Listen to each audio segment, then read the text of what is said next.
बाप रे बाप, रास्ता जैसे खत्म होने का नाम ही नहीं ले रहा। ऊपर से इतना अंधेरा कि कुछ दिखाई भी नहीं दे रहा। धूल पहाड़ी की बिल्लियों का स्वभाव भी बिल्कुल अच्छा नहीं है। कब कौन से बिल्ली किस तरफ से झपट्टा मार दे कुछ कहा नहीं जा सकता।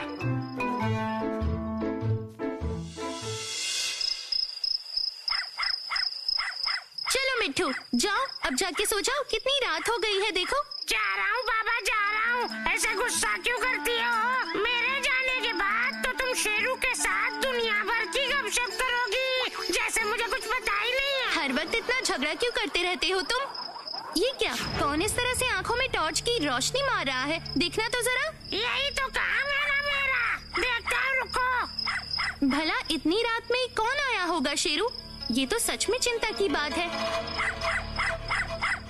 अरे नहीं नहीं, डर जैसी तो कोई बात नहीं दिखाई देती। डरो मत, रुको ना, देखने तो दो क्या बात है। चूहा चाचा आए हैं, चूहा चाचा आए हैं। अरे बच्चों, मेरा नाम है चूहा चाचा। ओह, ऐसा क्या चूहा चाचा? हाँ, एक बहुत जरूरी काम से मैं तुम्हारे पास आया हूँ भूतू।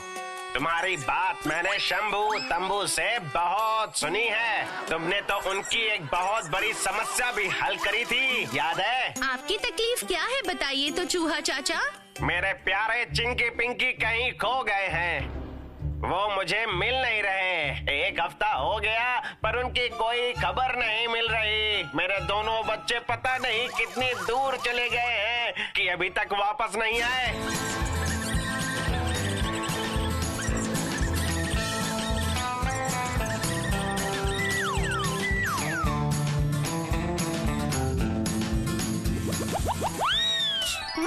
हमने जैसा सोचा था वैसा ही हो गया पिंकी। अब पिताजी को पता चलेगा। मुझे बहुत डर लग रहा है चिंकी। तुम बिल्कुल मत डरो पिंकी। चॉकलेट और वेफर खाने के लिए थोड़ा खतरा तो उठाना ही पड़ेगा ना हमें। अब क्या करोगे तुम? जब हम लोग ढूंढने के बाद भी पिताजी को नहीं मिलेंगे ना, तो उन्हें लगेगा उस बदमाश मिकी मास्टर ने हमें अगवा कर लिया है। उसके बाद मास्टर की आवाज निकाल के हम लोग पिताजी को फोन करके कहेंगे कि 10 गाड़ी चॉकलेट बिस्किट और 500 वेफर्स की पुड़िया दे दो और चिंकी पिंकी को छुड़वा लो है।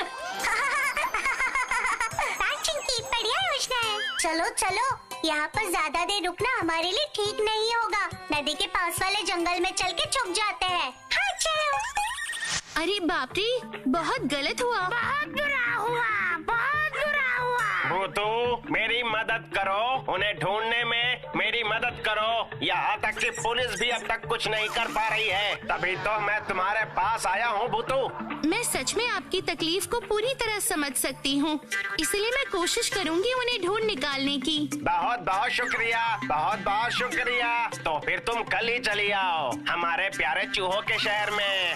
ओह अच्छा, अब ये कहाँ पड़ता है? धूल पहाड़ी के नीचे ही हमारा शहर है। धूल पहाड़ी के तीसरी गुफा में घुसते ही तुम हमारे प्यारे से चूहों के शहर में पहुंच जाओगी। पर हम लोग 5 पांडवों का दल है, मेरे साथ और भी 4 लोग आएंगे वहाँ। कोई समस्या नहीं है, कोई समस्या नहीं है। चूहों के शहर में पहुंच के तुम जिससे भी पूछोगी कि चूहा चाचा का घर कौन सा है, तो तुम्हें सभी बता देंगे। चूहों के शहर में सभी लोग मुझे जानते हैं। ओह ऐसा क्या? हाँ प्यारी बच्ची, हाँ, मैं हूँ चूहों के शहर का लीडर, सभी का प्रधान, और मेरे ही दोनों बच्चों का अपहरण हो गया है। अच्छा अच्छा ठीक है चूहा चाचा, अब आप निश्चिंत होके लौट जाइए। हम लोग कल सुबह ही आपके शहर में पहुंच जाएंगे। धन्यवाद भूतू, अब जाके थोड़ी जान में जान आई। तो फिर अब मैं चलता हूँ। यहाँ की बिल्लियों की गतिविधियाँ भी विशेष अच्छी नहीं है। अब और नहीं सहा जाता, इतने जमेले कम थे जो इतनी रात को ये इस जमेले को लेकर हमारे पास आ गए, जैसे जमेलों की कमी थी। ऐसा बिल्कुल मत कहो मिट्ठू, चूहा चाचा भी मुसीबत में पड़े हैं तभी तो हमारे पास आए हैं ना। चलो अब बस बहुत हुआ, अब सब लोग सो जाओ। कल सुबह होते ही बंटी भैया और दल को खबर दे देना, याद से बता देना।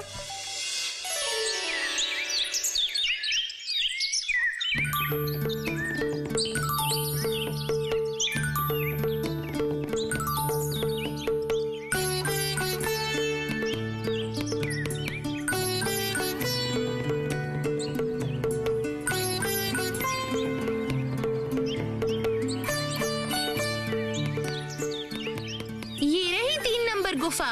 अगर इस लेफ्ट साइड से गिना जाए तो हुआ।